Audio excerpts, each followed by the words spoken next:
piece of fucking shit! Damn it, give me my money back.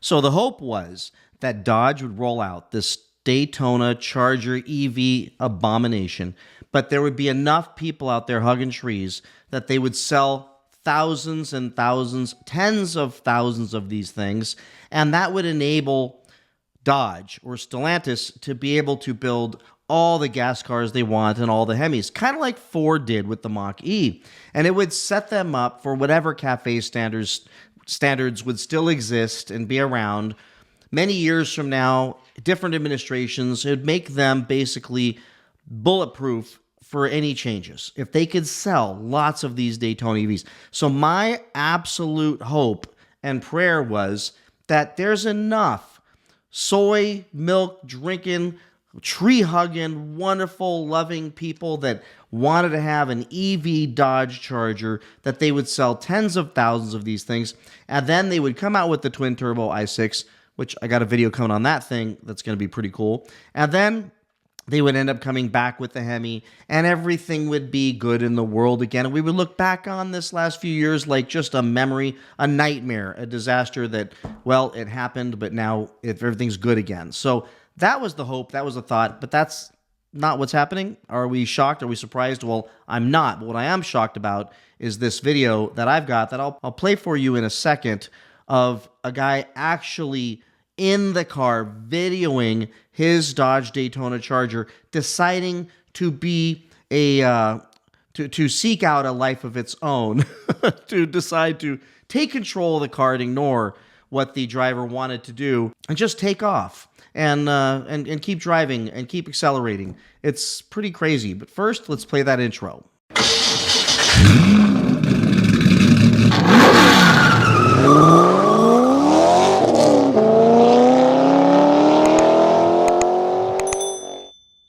All right, so I know you're going to want to see this video first, so I'm going to play this first. I'm not going to make you wait till the end of the video, but I would still encourage you to watch the whole video because lots of interesting information that I will share all about this thing that I think could help you if you're even considering this, and even if you're not. It's just highly entertaining, albeit sad considering that this is something a multi-billion-dollar company was able to fumble so badly that it's given me and TK and Butter and so many others so much content that I can't keep up with the videos.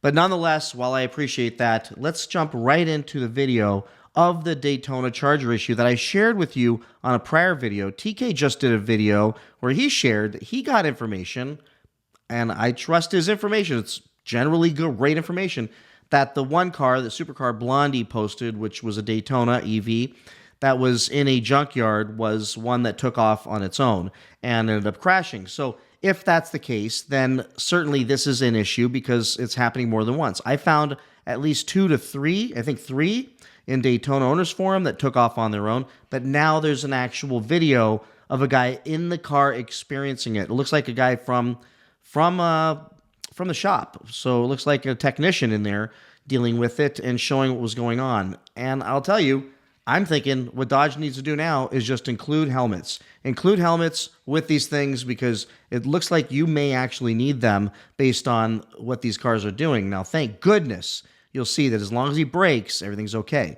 But if that brake didn't work, what could you possibly do? And that's where things get a little scary. So let's go ahead and roll that video. I am not touching the gas. It just accelerates. It's doing it again. I don't know what the hell this thing is doing, but it ain't right. Off the brake. Brake. Let it off. It starts accelerating again.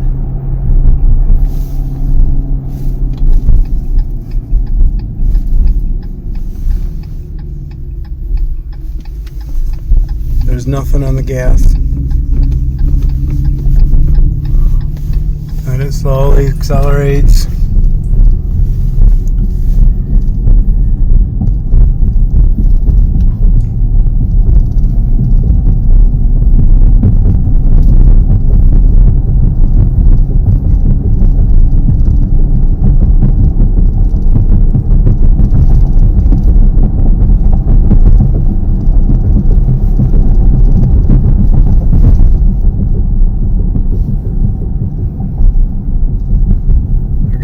brakes for it to slow down. Take foot off the brake.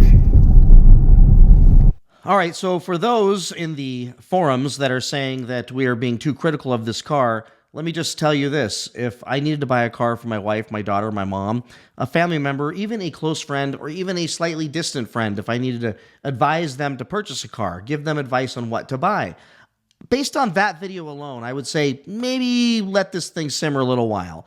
Dodge has some challenges to work through before you go diving into the deep end. Unless you enjoy the exciting experience of being behind the wheel of a car that decides to drive itself when you did not want it to do that thing. So let me jump over here and show you that this is why I share this stuff. Remember, we talked about this guy who was not happy with me and said I was a shit talker. Okay, my feelings aren't hurt. I love it when they talk about me. But then his buddy jumped in, and I just wanted to focus on this. He says, I say this car, just another EV. I think he meant it's not just another EV, but it's just another EV, but a very good one at that. If you want to be in a car that's just shutting down, breaking down, and having 12-volt battery issues, doing the Lobster, which I'll show you guys the Lobster. Actually, the Lobster this is the Lobster. This is Service Electrical System. They're calling that Lobster when you hear that. And by the way, just a heads up, it's happening on the Wagoneer S's as well, built on the same platform.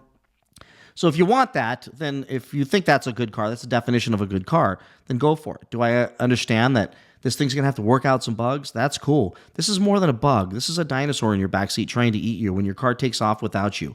So you saw the video. That's terrifying stuff. It's crazy, and it's what's happening out there. But it's also happening with Wagoneer S's, built on the same platform. So, of course, they're having the 12-volt battery issues. And when you're in the forum, it just keeps coming up that they are dealing with these 12-volt battery issues over and over again. And it's not something that's isolated just to the Charger Daytona, which makes complete sense because the way it looks is the Wagoneer S is just a Dodge Charger with a different body slapped on top of the Stella Large platform and retuned with different software to make it drive differently, run differently, and have different dynamics all the way around. So that is what's happening, and you can go through this group. I'm not going to do that because you all can go and do that, but there's plenty of forums out there where you're seeing it. What I would recommend you do if you're thinking about buying one of those is go check out Tyler Potter's video where he does this video for his wife's Wagoneer, Jeep Wagoneer S,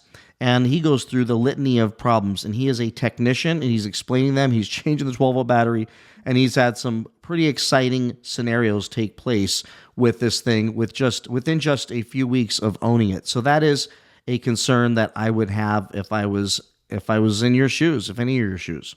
But the other thing I wanted to share that just makes things worse on top of worse, where they just keep getting worse, is Mopar Insider just gave this article. Now, you'll see that in some articles out there, the way it was couched, and I think Dodge had to be behind this, but if not, they're getting some love from some other news sources where they're saying the EV muscle car from Dodge is outselling the Toyota Supra. Well, I don't think that says much, because if the Toyota Supra this year is failing miserably, and this is failing miserably, then it's just failing miserably less. It's less miserably, but still miserably nonetheless.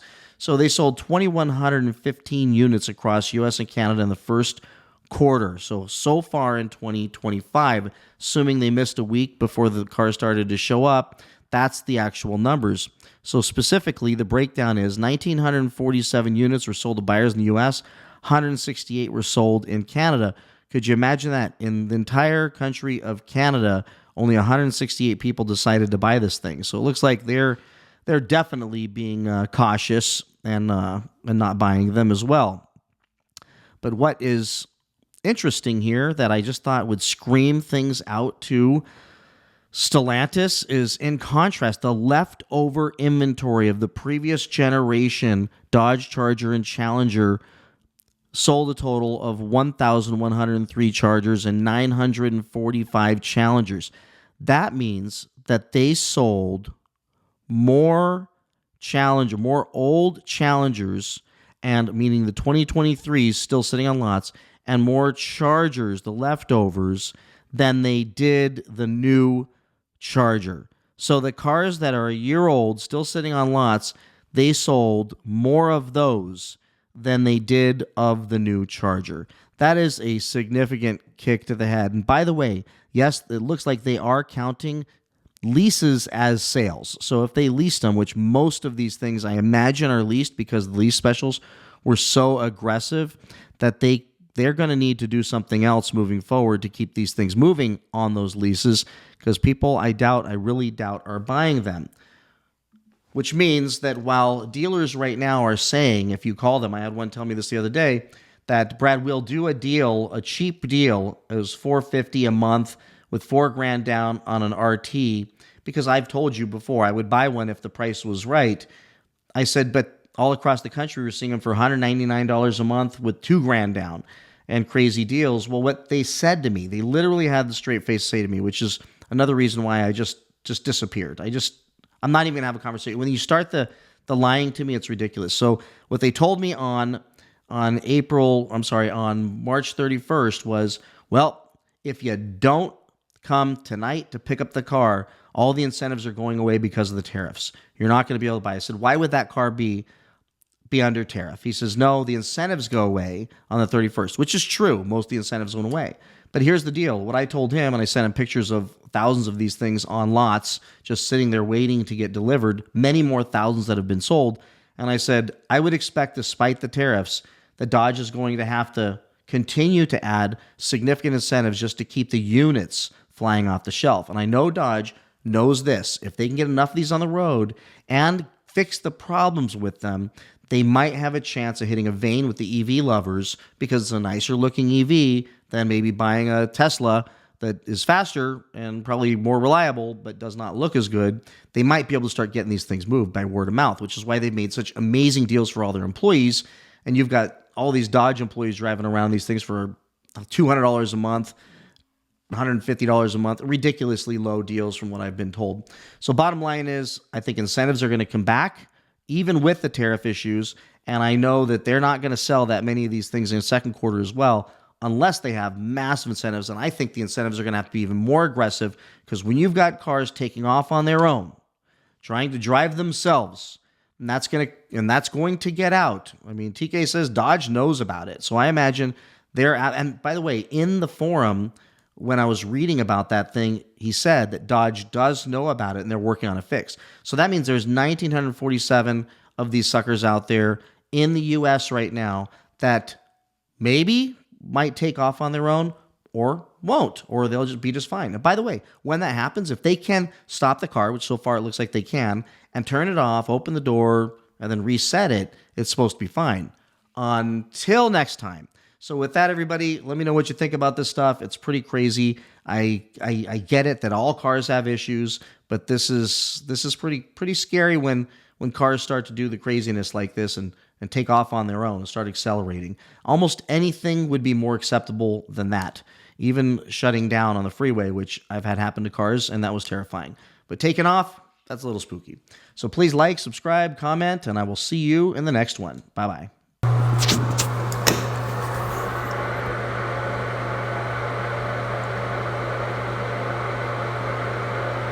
The fuck? What does it say? Service electrical? Fuck. Great, I bought a piece of junk.